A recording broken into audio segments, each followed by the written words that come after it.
April 9th, 1241, Legnica Pole, 10 kilometers southeast of Legnica in Silesia, a Polish duke watches smoke rise from cities across his homeland. 3 weeks earlier, Krakow burned on Palm Sunday. Sandomierz fell after 6 days of blood. Tursko, Chmielnik, Tarczek. Every Polish army sent against the invaders has been shattered. Now Duke Henry II, called the Pious, stands with the last force that can stop them. Behind him waits King Wenceslaus of Bohemia with 50,000 men, just 1 day's march away. But the Mongols know this. They're racing to kill Henry before those armies join. And they need to win fast, because Poland isn't the target. Poland is the distraction. You've heard the Mongol story, Genghis Khan, the steppes, the empire that swallowed China. What you don't hear enough is what happened when that machine turned toward Europe. Not the raids, not the threats, the actual invasion. 1241. 3 Mongol armies totaling 80,000 horsemen cross into Hungary to crush King Bela IV and chase 40,000 Cumans who fled Mongol rule. But General Subutai, the architect behind every major Mongol victory since 1223, knows Europe's weakness. The kingdoms hate each other more than they fear any outside threat. Polish princes, German knights, Bohemian kings, they're all related by blood and marriage, which means they might actually help each other if given time. So Subutai splits off 20,000 cavalry under 3 commanders, Baidar, Kadan, and Ordokan, with one mission: destroy Poland so fast and so completely that no northern European force can march south to save Hungary. If you value documented medieval warfare and steppe tactics like this, subscribe. It's the best way to support our work. Also, comment from which city you're hearing this from. This script is researched and factual, using sources from James Chambers, The Devil's Horseman, The Mongol Invasion of Europe, published by Athenaeum in 1979, which draws on contemporary chronicles including the Historia Tatarorum by Franciscan friar C. de Bridia Manassi from 1247, and the Historia Mongolorum, both written within years of the battle by observers who spoke with survivors and examined Mongol tactics firsthand. We also reference archaeological findings published by the Copper Museum in Legnica, documenting mass graves with steppe origin arrowheads and trauma patterns matching Mongol weaponry, along with a contemporary letter from Templar Grand Master Ponce d'Aubon to King Louis IX of France detailing Templar losses. Now back to the information. February 1241. The Mongol army crosses frozen rivers from their base in southern Russia. 10,000 horsemen, maybe 8,000 after earlier fights. They hit Sutiesk first, then Lublin. By February 13th, Sandomierz surrenders and gets sacked anyway. The force splits. Horde's cavalry devastates central Poland, burning through Wolborz, pushing as far north as Winchica, then wheeling south toward Wrocław. Baidar and Kadan take the southern route.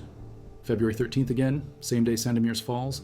They catch a Polish army under Włodzimierz, the voivode of Krakow, at Tursko, crushed March 18th. Another Polish force with units from Krakow and Sandomierz meets them at Chmielnik, destroyed. The speed is the weapon. Every Polish army forms up thinking they have time. Then the Mongols appear, moving 40 to 60 miles per day using relay stations called YAM for communication. And before the Poles can consolidate, they're fighting alone and dying in pieces. March 24, 1241. Palm Sunday. The Mongols ride into Krakow. The population has fled to the forests. The city burns. A chronicler later writes that a trumpeter sounded the alarm from the city walls and took a Mongol arrow through the throat. To this day, Krakow plays that interrupted trumpet call every hour. Wrocław is next. The citizens fear what's coming so much they torch their own city and retreat into the castle citadel. The Mongols consider a siege, then scouts report something that changes the plan. Duke Henry II has gathered an army at Legnica, and King Wenceslaus I of Bohemia is marching from the south with 50,000 men, more than twice Henry's force, maybe triple the entire Mongol detachment. If those armies link up, the Mongols are finished. Baidar and Kadan turn from Wrocław. They have maybe 2 days to find Henry and kill him before Wenceslaus arrives. Henry II, Duke of Silesia, born 1196, son of Henry the Bearded and Hedwig of Andechs. His father tried to reunify Poland. Now the son carries that weight. By 1238, Henry holds Silesia, Krakow, and claims the title of High Duke of Poland. He's married to Anna of Bohemia, daughter of King Ottokar I, which gives him the alliance with Wenceslaus. He's spent 20 years navigating feudal rivalries, securing borders, arranging political marriages for his daughters to Masovian and Kuyavian princes. He knows how fragmented Poland is. He knows that if he doesn't stop the Mongols here, there's no unified Polish response left. So, when the call goes out, he gathers what he can, April 7th and 8th, 1241. Henry assembles his force near Legnica. The army is a patchwork. His own Silesian cavalry, well-trained and loyal. Troops from Greater Poland under Sulisław, brother of the killed Palatine of Krakow. The army of Opole under Duke Mieszko II the Fat, Henry's cousin. Moravians led by Boleslav, son of Margrave Depolt III. Conscript infantry pulled from local peasants, poorly equipped but desperate. Volunteer Bavarian miners from Goldberg who know the Mongols are coming and would rather fight than run. And then the religious orders, 68 to 88 Knights Templar, heavily armored, sent by Pope Gregory IX, a small contingent of Knights Hospitaller, Teutonic Knights. The later analysis of the 15th century chronicler John Długosz suggests these might have been added to the story 200 years after the fact. Total force. Estimates range from 2,000 to 8,000 depending on the historian. Gerard Labuda says 7,000 to 8,000. Marek Czetwinski says 2,000. The Mongols don't care about the count. They care about the composition. Heavy cavalry, infantry. No coordination. The European military system in 1241 runs on prestige, not function. Knights command because of birth, not battlefield skill. The cavalry operates as individual heroic units expecting glory in personal combat. Infantry exists to hold ground and die. Communication between units? Basically none. You advance when your lord decides. You retreat when you see others retreating. Battlefield awareness extends as far as you can see through your helmet slits. The Mongols are the opposite. Every unit is cavalry. Light horse archers for harassment and the famous feigned retreat. Heavy cavalry for the finishing blow. A strict hierarchy with clear chain of command. Battlefield communication through flag signals visible across miles. The commander takes the highest ground, reads the fight, and directs troop movement in real time. Units trained together for years. They've drilled the tactic so many times that when the vanguard turns and runs, every soldier knows it's fake, and the flanking units are already moving into position before the enemy even realizes they've been baited. April 9th, 1241, morning. The armies meet at Legnicki Pole, the field of Legnica, also called Wahlstatt in German, meaning chosen place or battlefield. 10 kilometers southeast of the city, flat ground, good for cavalry. The Mongols arrive with 8,000 to 10,000 horsemen after losses at Chmielnik, Tursko, and Tarchek. Maybe as many as 20,000 if you believe some Mongol sources claiming 2 Tumans, though logistics make that unlikely. Either way, they're outnumbered. They're also faster, more coordinated, and they've been killing European armies for 3 weeks straight. Henry divides his force into 4 sections. The Bavarian miners under Boleslav of Moravia, the Greater Poland conscripts and surviving Krakowians under Sulisław, the Opole army under Mieszko the Fat, and Henry's personal command, the Silesians, the Moravians, and the Templars. According to James Chambers, reconstruction from Chronicles, Dykes, the Silesian cavalry initiates combat, charging the Mongol vanguard. The Mangudai, the light horse archers whose entire purpose is to draw enemies out of formation. The Silesians hit them. The Mangudai reel back. And it looks like a success. Then the cavalry of Greater Poland under Sulisław and the cavalry of Opole charge in, pressing what they think is an advantage. The Mongols turn and run, retreat, fleeing. The Yaktail standard with crossed sheep shoulder blades pulls back. The European knights see victory and give chase. This is the trap. Every Mongol soldier has trained for this since childhood. The Mangudai feigns retreat, drawing enemy cavalry away from their infantry and breaking their formation.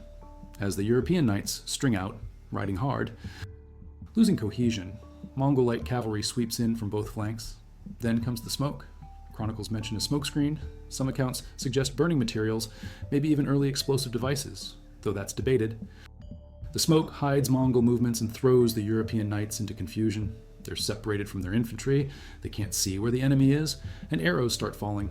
Mongol composite bows, effective at 300 yards, firing while the riders move.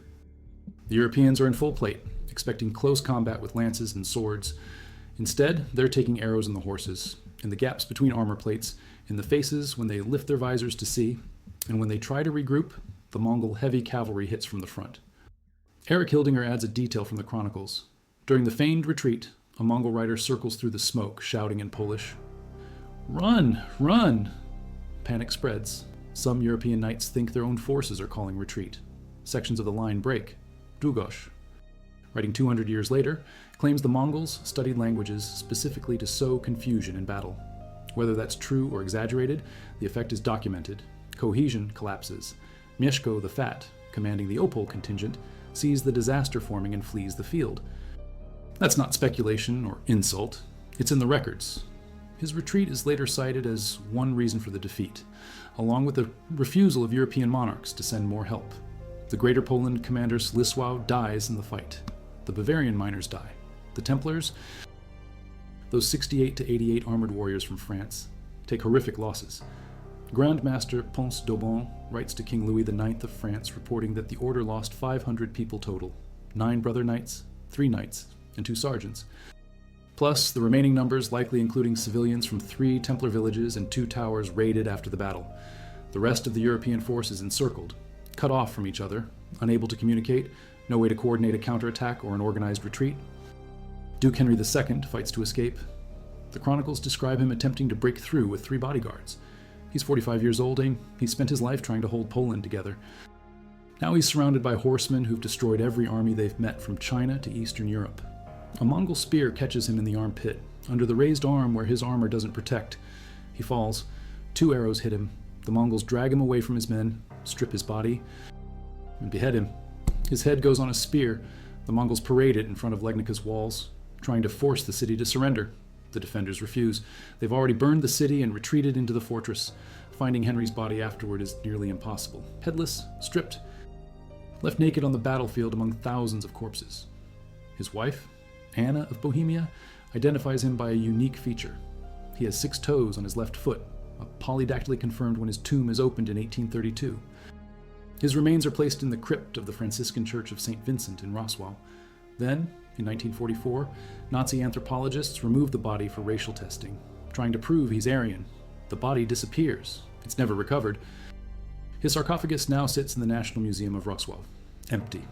The Mongols count their dead using a standard method. Cut the right ear off every fallen enemy. They fill 9 sacks with ears. That number appears in multiple chronicles. Though historians note it has about as much reliability as European claims of Mongol numbers, what's certain is that Henry's army is destroyed. Casualties range wildly depending on the source.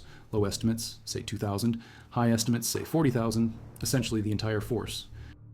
The Templar losses alone suggest a massacre, not a battle with controlled casualties. Mongol losses? Unknown. A perfect execution of their feigned retreat tactics minimizes exposure. But the chronicles note that the Mongols suffered enough casualties that when King Wenceslaus arrives with his 50,000 men, the Mongol commanders decide not to engage. Wenceslaus reaches Legnica one day late. He sees the aftermath. He gathers reinforcements from Thuringia and Saxony and retreats to Bohemia, setting his troops in the mountainous border regions where Mongol cavalry can't operate effectively. The Mongols send a pursuit force. Bohemian light cavalry ambushes a Mongol detachment at Kłodzko and drives them off. That's the end of the Mongol push into Bohemia and Poland. The Mongol mission was never conquest. Baidar and Khadan had orders: serve as a diversion, destroy Polish resistance, prevent any northern European army from marching south to help Hungary. Mission accomplished. They break their force into raiding parties, terrorize the countryside, and turn south across the Carpathian Mountains to rejoin Subutai and Batu Khan's main army in Hungary. 2 days after Legnica, April 11th, 1241, Hostel, Subutai wins the Battle of Mohi on the Sajo River in Hungary. King Bala IV's 40 to 50,000 troops get crushed by coordinated Mongol attacks from multiple directions. Subutai uses the same tactics: feigned retreat, encirclement, arrows, panic. The Hungarian army collapses. Bela flees to Croatia. The Mongols burn Pest, massacre the population, and spend the next 10 months ravaging the Hungarian countryside. By late 1241, Subutai and Batu are finalizing plans to invade the Holy Roman Empire, Austria, Italy, maybe pushed to the Atlantic.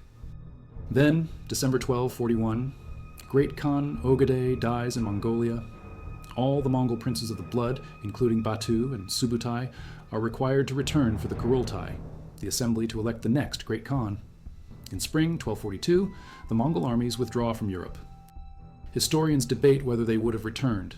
Batu Khan doesn't attend the Kurultai when he learns his rival Guyuk has secured the election. He builds his capital at Sarai on the Volga and rules the Golden Horde, the Western Mongol Khanate that will dominate Russia for 200 years. Subutai, the architect of the entire European campaign, is reassigned at age 70 to fight the Song dynasty in China. The internal Mongol power struggles make another European invasion politically impossible. The Mongols raid Poland again in 1259 under Burundai, successfully. They raid in 1286 under Tulabuga and Nogai Khan, also successfully. They raid in 1287 and get driven back. But these are raids for loot, not campaigns for conquest. Poland and Hungary stay outside the Golden Horde's sphere. The Russian principalities to the east stay under Mongol rule until the 15th century. Europe learns, or tries to. The Battle of Legnica exposes every weakness in feudal military organization. No coordination, no real-time communication. Commanders chosen by birth instead of skill. Heavy cavalry built for individual glory instead of unit tactics. Infantry treated as expendable. After Mohi, King Bela IV of Hungary spends the rest of his reign rebuilding with one lesson in mind: fortifications, stone castles, defensive networks. If you can't beat the Mongols in the field, don't fight them in the field. The Mongol invasions also accelerate political changes. The necessity for centralized power becomes obvious. Fragmented duchies can't respond to threats that move faster than messengers. The feudal system, already creaking, takes another hit toward its eventual collapse. Legnica itself becomes a memorial. The village of Legnica Pole grows up on or near the battle site. A church is founded where Henry's body was reportedly found, bearing the name of the Holy Trinity. On June 4th, 1961, the Museum of the Battle of Legnica opens in a 14th century church in Legnica Pole. For 60 years, it preserves the memory of 1241. In 2021, the museum celebrates the 780th anniversary of the battle. Tomasz Stolarczyk, head of the archaeology department of the Copper Museum in Legnica, discusses decades of excavation work. The exact battlefield location remains uncertain. Most sources just say near Legnica, but archaeological teams have uncovered mass graves in the area. Skeletal remains show trauma consistent with arrow wounds and heavy cavalry impacts. Metal arrowheads recovered from the graves are steppe origin, distinct from European designs, confirming the presence of Mongol weaponry. The bones tell the story the chronicles describe: a coordinated slaughter executed by soldiers who had practiced their tactics across thousands of miles. The Battle of Legnica is commemorated on the tomb of the unknown soldier in Warsaw with the inscription Legnica 9/4/1241. It sits alongside other defining moments in Polish military history. Battles where outnumbered forces stood and died rather than let invaders pass unopposed. Which raises the question, what would have happened if Henry waited? If he held Legnica's walls and let Wenceslaus arrive with 50,000 men? The combined 75,000 to 80,000 Europeans would have vastly outnumbered the Mongol detachment. But the Mongols were trying to prevent exactly that link-up, which is why they forced the battle when they did. And even if the combined Christian army won at Legnica, Subutais' main force was still destroying Hungary. The Mongol strategy wasn't dependent on any single battle. It was designed to prevent European unity. Some historians argue Legnica changed nothing. The Mongols were always going to withdraw after Ogedei's death. The battle was a sideshow to the Hungarian campaign. But that misses the psychological impact. Legnica is the moment Central Europe realizes the Mongol threat is real. Not a distant rumor, not exaggerated tales from the east. An actual army that can destroy Christian knights, burn capitals, and move faster than any response. The shockwave spreads through every court in Europe. Kings and popes call for crusades against the Mongols. Emperor Frederick II receives a letter from Batu Khan demanding his surrender. Frederick replies that he's good at bird hunting and would be happy to serve as Batu's eagle keeper if he ever loses his throne. Sarcasm as diplomacy. The Mongols never answer. The military lessons are specific. Mongol success comes from three things: mobility, communication, and combined arms. Their horses are smaller than European war horses, capable of grazing on almost any vegetation, and each Mongol rider brings multiple mounts to maintain speed over long distances. Their composite bows are shorter than English longbows, but effective at similar ranges and usable on horseback. Their command structure allows real-time tactical adjustments, something European armies won't adopt for centuries. And their feigned retreat? It's not luck. It's a trained drill every unit knows. The vanguard pulls back at the right moment. The flanks move in from predetermined angles. The heavy cavalry waits for the signal. The whole operation depends on trust that every other unit will execute their part. European forces in 1241 have no equivalent system. They charge because charging is what knights do. They expect glory in single combat. When the Mongols turn warfare into coordinated group movement with archery and encirclement, the Europeans have no doctrine to respond. Duke Henry II dies trying to unify a fragmented Poland against an existential threat. His death achieves the opposite. Without strong leadership, the Polish duchies sink deeper into rivalry. The kingdom won't fully reunify until the 14th century under Władysław I, the elbow high. Henry's children scatter. His widow Anna lives until 1265, outliving her husband by 24 years. Their son, Bolesław II, the Bald rules Silesia until 1278. Another son, Henry III the White, takes territories and continues the family line. But the unified Poland Henry dreamed of building, that dies on the field at Legnica, Jan Długosz, the Polish chronicler who writes the most extensive account of the battle in the 15th century, includes details that historians now question. He describes a bad omen before the fight, Henry riding from church after Mass, a brick falling from the roof of St. Mary's Church and nearly hitting him. Everyone took it as a sign of disaster. Długosz also writes that the Mongols used language tricks, shouting Polish commands to cause confusion. How much of this is real and how much is 200-year later embellishment? Impossible to say. But Długosz's chronicle becomes the primary source for later histories of Legnica, which means myth and fact intertwine in every retelling. The Vita Beatae Hedwigis, a manuscript created within decades of the battle, includes an illumination titled The Battle of Legnica, the beheading of Henry and his soul carried by angels to heaven. The image shows Henry's death as martyrdom. His soul ascends while Mongol warriors butcher his body. The message is clear. Henry died defending Christendom. The manuscript is held at the J. Paul Getty Museum, object number 83.mn.126.11v, and it remains one of the most direct visual sources we have for how contemporaries understood the battle. Not as a tactical defeat, as a sacrifice. Medieval Europe sees Legnica through that lens for centuries. A Christian duke leading knights of religious orders against pagan invaders, a holy war where righteousness loses to overwhelming force. Later, as nationalism rises, Poland reclaims Henry as a symbol of resistance, a leader who stood when others fled, a martyr who died trying to unify his people. The communist-era Polish government, the Nazi occupation forces, the modern Polish state, all use Legnica's memory for their own purposes. The battle becomes whatever the current political moment needs it to be, but strip away the mythology and you're left with what actually happened. April 9th, 1241. A Mongol diversionary force of 8,000 to 20,000 cavalry defeats a Polish-led coalition of 25,000 to 30,000 soldiers in a single afternoon. They do it using coordinated tactics, superior mobility, and battlefield communication. Duke Henry II dies trying to escape. His head ends up on a spear. The Mongols count their victims by cutting off ears and filling 9 sacks. They leave Poland in ruins and ride south to rejoin the main Mongol army, which crushes Hungary 2 days later. Only the death of the Great Khan saves Europe from further invasion. Not European military strength, not Christian unity, dynastic politics in Mongolia. The archaeological evidence is still being recovered.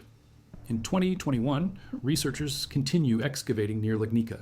They find mass graves, skeletons with arrow trauma, steppe-style arrowheads. The physical proof matches the written accounts. This was a massacre, not a negotiated battle. One side had been training together for decades under a unified command structure. The other side assembled weeks before the fight from multiple competing political entities with no shared doctrine. The outcome was never in doubt. Here's what the Battle of Legnica actually tells us. It wasn't about numbers. The Europeans probably had more soldiers on paper. It wasn't about individual bravery. The Polish knights fought. The Templars died defending their position. The miners showed up, knowing they might not go home. It was about system versus system. Coordinated cavalry with real-time communication versus fragmented feudal forces operating on tradition and personal glory. Trained tactics versus improvised charges. A military machine versus a collection of warriors. The Mongols won because they were an army. The Europeans lost because they were a coalition. But Legnica also marks something else, the westernmost point the Mongols reach in Europe during the 1241 campaign. Chronicler Jan Długosz writes, Henry, Duke of Silesia, fell with the flower of his knights, and the land was left defenseless. The land is left defenseless, but the Mongols don't stay to conquer. They were never supposed to. Their mission was disruption. Keep the northern European forces occupied so they can't march south. Mission complete. So they raid, they burn, they terrify, and then they leave. Europe gets a glimpse of what the Mongols can do and spends the next decade preparing for an invasion that never comes. Today, Legnica Pole is a quiet village in Lower Silesia. The 14th century church still stands. The museum preserves artifacts. Tourists visit. Historians lecture. Reenactors stage mock battles. But underneath, if you dig, you find the truth in the bones. Men who died 800 years ago in a fight most of them didn't understand. They thought they were stopping an invasion. They were buying time so the Mongols could destroy Hungary unopposed. They thought they were defending Christendom. They were pawns in Subutai plan to prevent European unity. They thought glory and courage would carry the day. They learned, in the last moments, that tactics matter more than valor. 9 sacks of ears, if the chronicles are right. That's the body count the Mongols take from Legnica. Henry's head on a spear in front of the city walls. A duke's corpse identified only by his wife counting 6 toes on his left foot, mass graves with step-style arrows still lodged in medieval bones, a museum built on a battlefield no one can precisely locate.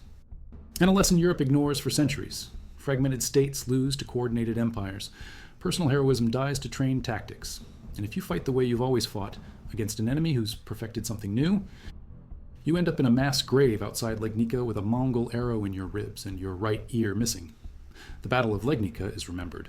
But what's remembered most isn't what actually happened. It's the symbol, the martyr duke, the heroic last stand, the Christian knights versus the pagan horde. The real story is uglier and more specific. A military machine executed a flawless, feigned retreat. A feudal army fell for the oldest trick in the Mongol playbook. Thousands died in an afternoon because they couldn't coordinate a retreat. And the Mongols rode south to kill even more Europeans at Mohi while the corpses at Legnica were still warm. That's not a legend. That's what you find in the Historia Tatarorum, written by Franciscan friar C. de Bridia Monachie in 1247, 6 years after the battle.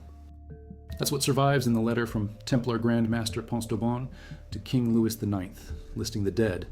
That's what you excavate in modern Poland when you dig up mass graves and find arrows made on the steppes, lodged in European bones. April 9th, 1241, Legnica, where Europe learned what happens when tradition meets innovation, where a duke died trying to save a kingdom that didn't exist yet, where the Mongol Empire marked its westernmost point and then turned around, not because Europe stopped them, because Mongolia needed them for a funeral. April 9th, 1241, the 9 sacks of years are full. Duke Henry II is headless, his body awaiting identification by its 6th toe. Poland is a smoking ruin, its armies scattered, its cities burned. The Mongol mission, assigned by General Subutai, is a brutal, unqualified success. The northern flank is secure. Baidar and Kadan, their diversion complete, turn their horses south, riding through the Moravian Gate to rejoin the main force, because Legnica was never the goal. It was the smokescreen, 400 kilometers to the southeast. 2 days later, the main event begins. The real target is Hungary.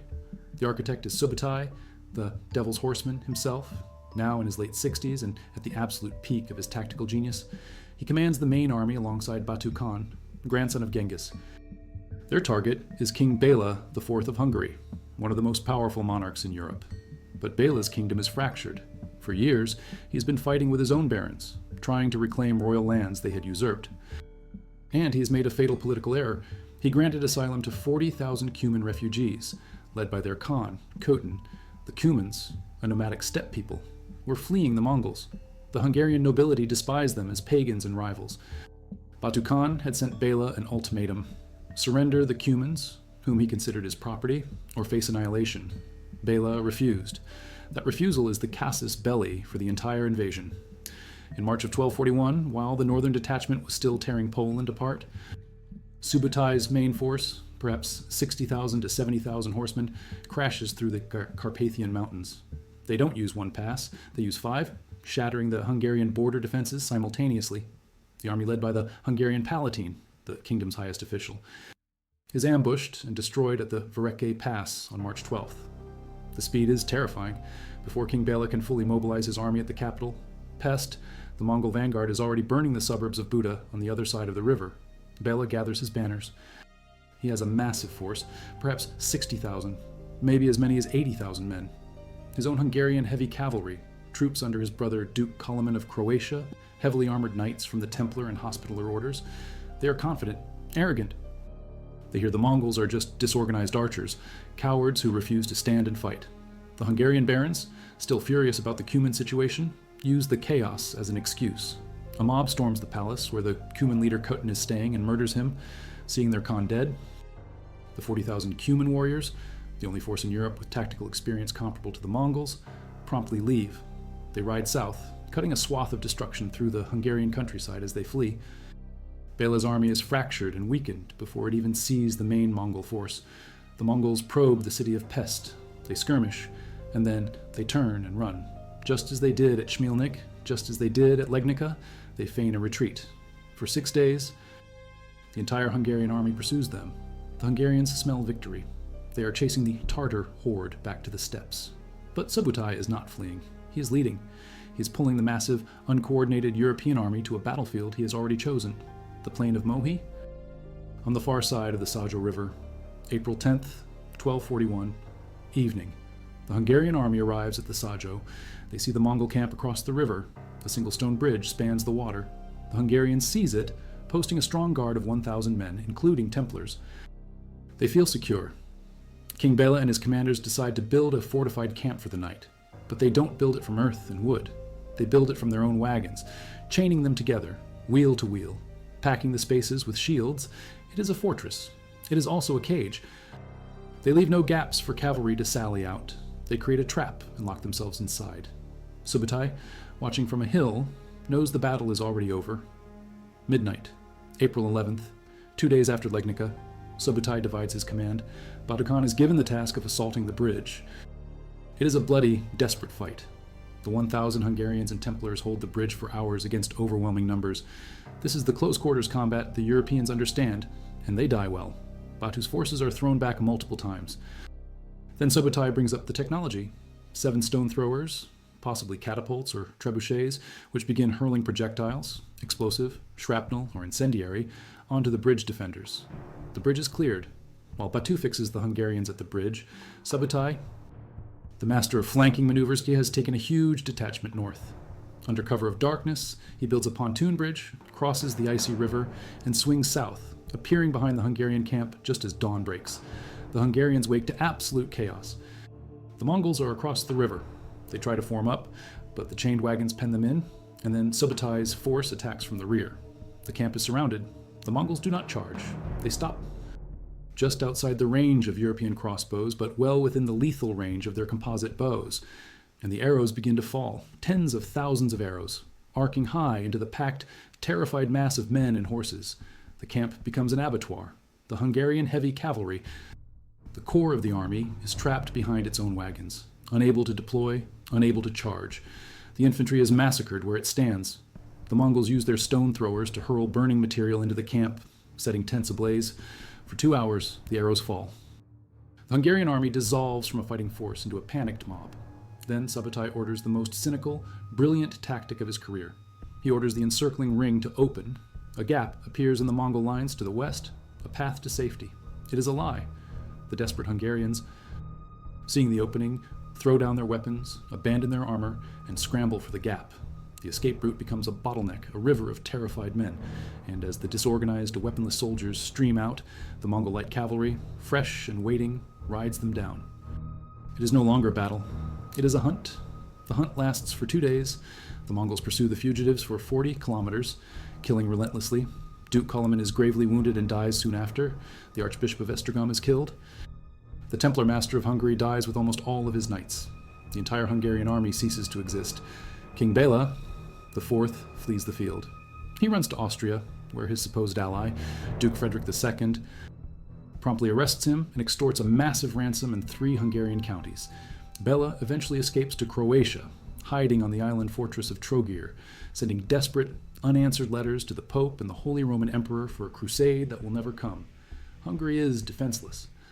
Legnica has neutralized the north. Mohi has destroyed the south.